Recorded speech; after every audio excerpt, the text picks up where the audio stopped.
Well, I would be very brief, about 7-8 minutes or 10 minutes maximum. And I am Neeraj Sharma. I'm working in the Department of Science and Technology as advisor, and I'm presently heading the policy research cell, which we have recently instituted in the department. For about last 6-7 months, we are working on the science, technology, and innovation policy. You may all be aware that we have already, the Prime Minister has already initiated this policy, the Science, Technology, Innovation Policy 2013 in the Indian Science Congress, 100th Science Congress in Kolkata on 3rd of January. Now, I would be restricting myself to this particular session and linking it up with the Science and Technology Innovation Policy, how we have thought about the issues related to the MSME sector, industry, R&D per se. I think many things have already been spoken. And then how the Science and Technology Innovation Policy is really looking at the MSME sector as to what kind of R&D and how the R&D can be enhanced or increased or initiated by the sector. Just to give a brief background, this is a policy with a lot of aspirations based on data and evidences. A lot of consultation process was adopted. Specific targets have been mentioned in this policy. And we want the country to progress through science and technology through this policy. And I must tell you, this is the fourth policy in place, 1958. I think my secretary yesterday may have spoken, those who are here yesterday, 58, then 83, 2003, and this is 2013. Element of innovation has been added into this policy, is a very key element of, has been added in this policy. We have also synergized our efforts with other policies like manufacturing policy, agriculture policy. We have also, discussed with the National Innovation Council, and a wide range of consultation process was taken place. And the need, why this was needed, because innovation has assumed a center stage in the development of goals of the nations. And India also wanted this to be put in the right place. And paradigms of innovations have become country and context specific. We have different kinds of problems and sets of challenges we face are totally different than different countries. Developed countries have different problems, developing countries have different problems. In fact, India is a very unique country in terms of the technological issues. As Dr. Mitra was mentioning in the morning, that we are looking for solutions rather than only discovery science. We are moving towards the solution science. So that's a key shift and the paradigm shift that we are now following. And the country's S&T enterprise must now embrace S&T-led innovation as a driver for development. We want science and technology to be the center of any of the growth and development of this nation. Any program should be centered around science, technology, and innovation. That's what we dream. And India has already declared 2010-20 as a decade of innovation. So there is already a thing which is going on in innovation. And government has stressed to synergize science, technology, and innovation, because these are three pillars important for the development of any economy that we have. And there is a synergy that is needed between all these three. Now, key element that we have as far as the investment into research and development by the private sector is concerned, this policy talks about as a STA policy is the attraction of private sector investment into R&D.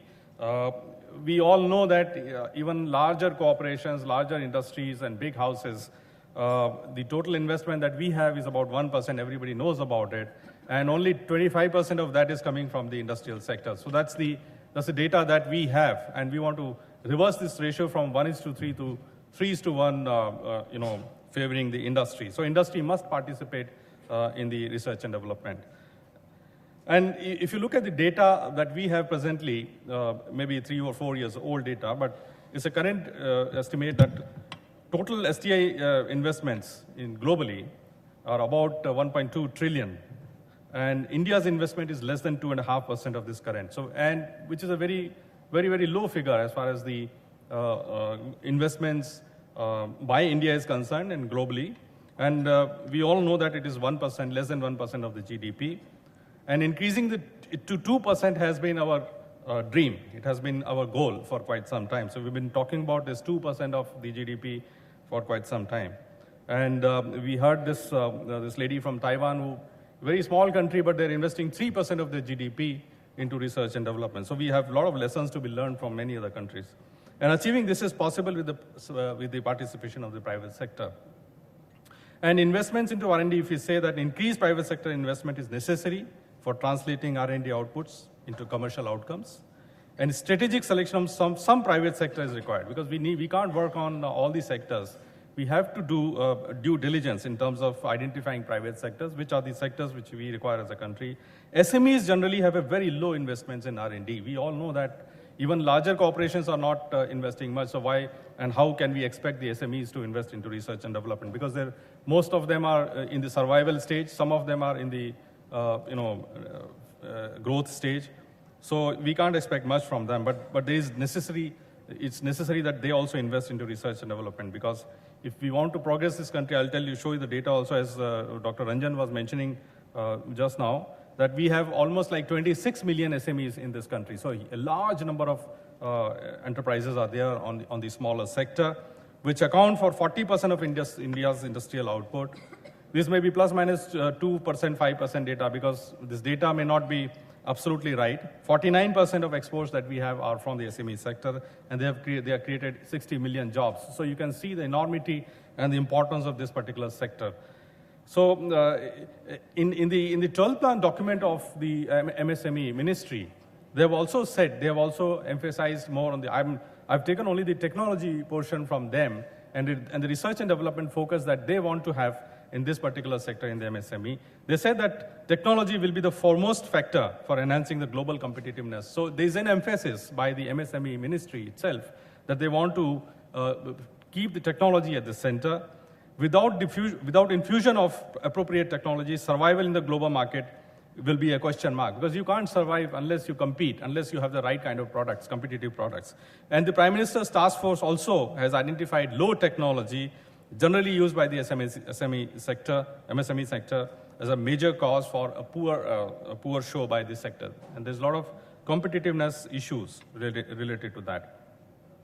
Close interaction of R&D institutions. Now, we have been talking about this, and industry institution partnerships is also a subject for quite some time. And to talk about partnering with the SME sector is another dream, at least I can say that. And there is a need to support innovative ideas to develop them to a marketable product, facilitate linkages of MSME clusters, mini clusters to public and private R&D institutions, etc. So these are the 12 plan working group report of the MSME sector, which is giving quite a due importance to the technology, to the research and development. And also this report talks about setting up of a fund for technology acquisition and support.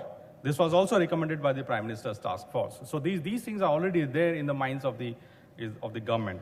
And two specific recommendations that this particular working group has given are the modular industrial estates and laboratories near premier technical institutions with the required plug-and-play facilities. So they are looking at the innovation and incubation both together, where small entrepreneurs come, plug and play, and then leave the place, and then leave it for the others. So thereby they want to develop and grow the system, and also the linkage to the angel and venture capital for sourcing the initial capital requirements. So these are very, very fledgling and very new systems, that angel and venture capital investments in our country. Of course, this is quite available in the US front. Now, attracting the private sector investments in the STI policy, we have said that we want to establish a foundation in a PPP model. We want to facilitate investment into R&D and establish large number of R&D facilities under the PPP mode. Also, we want a new policy for grants for research and development in the private sector. So private sector, the government is emphasizing a lot for its investment into research and development. And of course, this focus of these policies, it has identified a few sectors and critical areas like agriculture, climate variability and change, telecommunication, energy, environment, health, materials, and water management. So these are certain areas where we have said in the science, technology, innovation policy that these are the important sectors that we need to concentrate and focus upon.